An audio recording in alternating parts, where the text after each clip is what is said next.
ఏపీలో బీజేపీ నుంచి పోటీ చేసే లోక్సభ అసెంబ్లీ స్థానాల అభ్యర్థులు దాదాపు ఖరారైనట్లు తెలుస్తోంది. అలాగే కొందరు సీనియర్లను అసెంబ్లీలో పోటీ చేయాలని బీజేపీ అధిష్టానం సూచించింది. ప్రతి ఒక్కరూ ఎంపీ స్థానాలే ఆశిస్తే ఎలా అని కమలం పార్టీ ప్రశ్నించినట్లు తెలుస్తోంది. ఇక అలాగే అనపర్తి అభ్యర్థి విషయంలో కసరత్తు కొనసాగుతున్నట్లుగా తెలుస్తోంది. ఇక తాజాగా వైసీపీని వీడి కమలం పార్టీలో జాయిన్ అయిన ఎమ్మెల్యే వరప్రసాద్కు తిరుపతి లోక్సభ స్థానాన్ని బీజేపీ కేటాయించింది. రాజమండ్రి నుంచి పురంధేశ్వరి, అనకాపల్లి నుంచి సీఎం రమేష్, అరకు నుంచి కొత్తపల్లి గీత, రాజంపేట నుంచి కిరణ్ కుమార్ రెడ్డి, తిరుపతి నుంచి వరప్రసాద్, నర్సాపురం నుంచి శ్రీనివాస వర్మలను లోక్సభ అభ్యర్థులుగా నియమించినట్లుగా తెలుస్తోంది.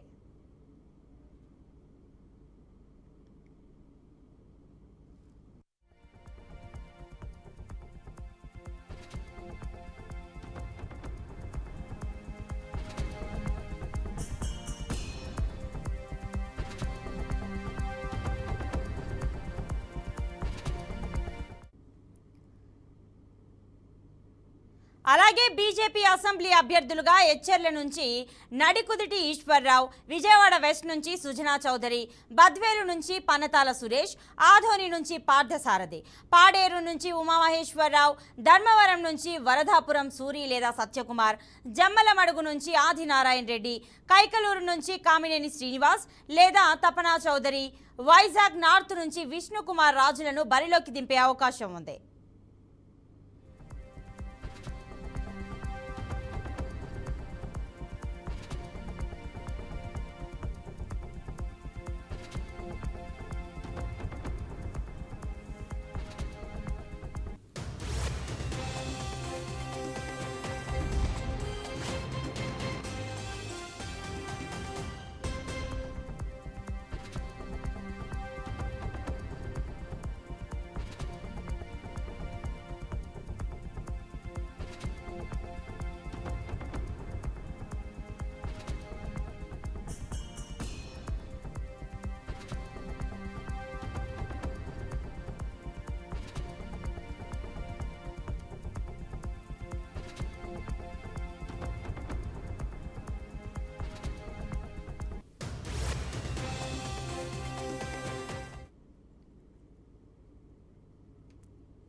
ఇక ఏపీ బీజేపీ అభ్యర్థుల లిస్టుకు సంబంధించిన పూర్తి డీటెయిల్స్ మా ప్రతినిధి ఏడుకొండలు మరింత సమాచారం అందిస్తారు. ఏడుకొండలు డీటెయిల్స్ ఇవ్వండి.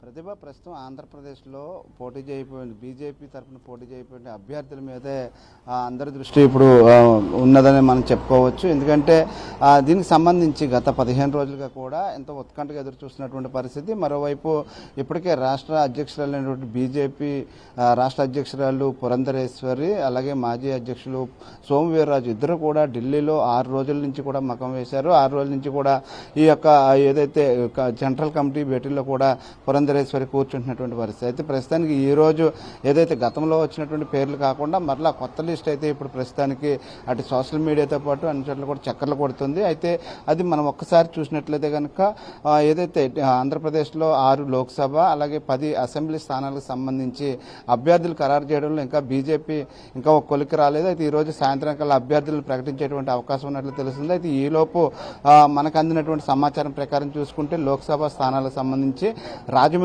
నుండి రాష్ట్ర అధ్యక్షురాలు పురంధరేశ్వరి, అలాగే అనకాపల్లి నుంచి ప్రస్తుతం ఏదైతే రాజ్యసభ సభ్యులుగా ఉన్నటువంటి సీఎం రమేష్, అలాగే అరకు నుంచి కొత్తపల్లి గీత, రాజంపేట నుంచి మాజీ ముఖ్యమంత్రి కిరణ్ కుమార్ రెడ్డి, అలాగే తిరుపతి నుంచి వరప్రసాద్ మాజీ ఎంపీ, అలాగే ఈ ప్రస్తుతం వైసీపీ ఎమ్మెల్యే గూడూరు ఎమ్మెల్యే అయినటువంటి వరప్రసాద్ పేరు కూడా వినిపిస్తుంది. అట్లాగే నర్సాపురం నుంచి శ్రీనివాస వర్మ ఏపీ బీజేపీ రాష్ట్ర కార్యదర్శి, ఈయన గతంలో పశ్చిమ గోదావరి జిల్లా అధ్యక్షులుగా కూడా పనిచేశారు. అయితే ఇక్కడ ఏదైతే ఇటు రఘురామకృష్ణరాజు పేరు మొన్నటి వరకు వినిపించింది, కానీ ఇప్పుడు శ్రీనివాస వర్మ పేరు అయితే తెర మీదకి వచ్చినటువంటి పరిస్థితి.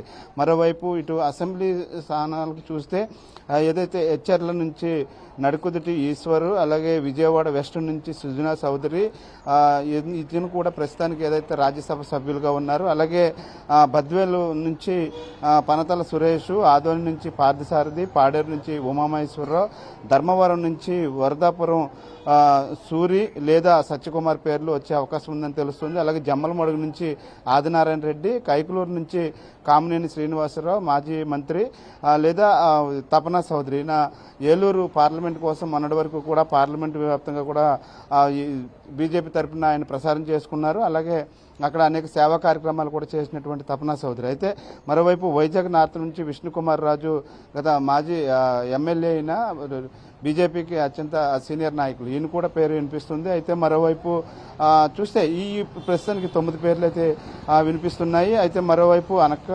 అనపర్తికి సంబంధించి అభ్యర్థి విషయంలో కసరత్తు కొనసాగుతున్నట్టుగా తెలుస్తుంది. కానీ ఇప్పటి వరకు కూడా ఏదైతే గతంలో విజయనగరం నుంచి ఇటు మాజీ ఎమ్మెల్సీ మాధవ్ పోటీ చేస్తున్నారని ఈ విధంగా ఏవైతే వచ్చినాయో ఇవన్నీ కూడా ఇప్పుడు ఇవాళ వచ్చేటువంటి లిస్టులు పేర్లు ఎక్కడ కూడా కనిపించట్లేదు. అయితే ప్రస్తుతానికి రాష్ట్ర బీజేపీలో జరుగుతున్నటువంటి దాని మీద అందరూ కూడా దృష్టి పెట్టారు. ఇప్పటికే అటు టీడీపీ పూర్తి స్థాయిలో ఇంచుమించు ఖరారు చేసుకుంది. మరొక 5 అసెంబ్లీ స్థానాలు, 3 పార్లమెంట్ స్థానాల అభ్యర్థులు మాత్రమే వరకు ఇంకా పెండింగ్ ఉంది. అలాగే ఇటువైపు చూస్తే ఏదైతే జనసేన పార్టీ కూడా మరికొద్ది సేపట్లో పూర్తి స్థాయి అభ్యర్థులు కూడా ప్రకటించేటువంటి అవకాశం ఉంది. ఇటు బీజేపీ మాత్రం ఇంకా ఒక్క అభ్యర్థిని కూడా ప్రకటించలేదు. గత 6 రోజులుగా కూడా పురంధరేశ్వరి ఢిల్లీలోనే ఉన్నారు. ఢిల్లీలో సెంట్రల్ కమిటీ ఏదైతే ఎలక్షన్ కమిటీ ఇప్పటికే దేశవ్యాప్తంగా కూడా అభ్యర్థులను అయితే ఖరారు చేస్తూ ఉంది. ఈసారి 400 పైబడి స్థానాలు గెలవాలి, ఎట్టి పరిస్థితుల్లో ఎన్డీఏ కూటమి అధికారం రావాలనేటువంటి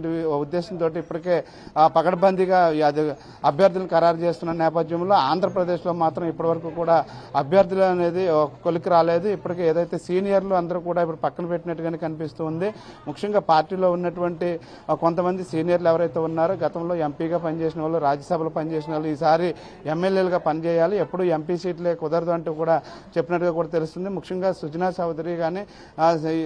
చౌదరి ఏదైతే సీఎం రమేష్ ఇటువంటి వారంతా కూడా ఇప్పుడు ఆంధ్రప్రదేశ్లో ఉన్నటువంటి ఎమ్మెల్యేలుగా పోటీ చేసి అలాగే ఈ ఏపీ క్యాబినెట్లో మంత్రులుగా వారికి స్థానాలు కల్పించేలాగా చూడాలనేటి అధిష్టానం చూసినట్టు తెలుస్తుంది. అయితే ఎందుకంటే ఇప్పుడు ఆంధ్రప్రదేశ్లో ఎప్పుడైనా సరే టీడీపీతో పొత్తు పెట్టుకున్నప్పుడు మాత్రమే దీన్ని ఉనికిని చాటుకోవడం తప్ప మళ్ళా టీడీపీ లేనప్పుడు ఈ 2019 నుంచి ఎక్కడ కూడా బీజేపీ ఉనికే లేదు. కాబట్టి ఖచ్చితంగా ఉనికిని చాటుకోవాలంటే ఇక్కడ ఉన్నటువంటి సీనియర్ నాయకులంతా కూడా ఒక ఎమ్మెల్యేలుగా మంత్రులుగా ఉండాలంటూ కూడా సూచించినటువంటి పరిస్థితి. రాబోయే రోజుల్లో కూడా బీజేపీని ఆంధ్రప్రదేశ్లో మరింత బలోపేతం చేసే విధంగా ఈసారి పకడ్బందీగా అభ్యర్థుల్ని ఎంపిక చేస్తున్నట్లుగా కూడా తెలుస్తూ ఉంది.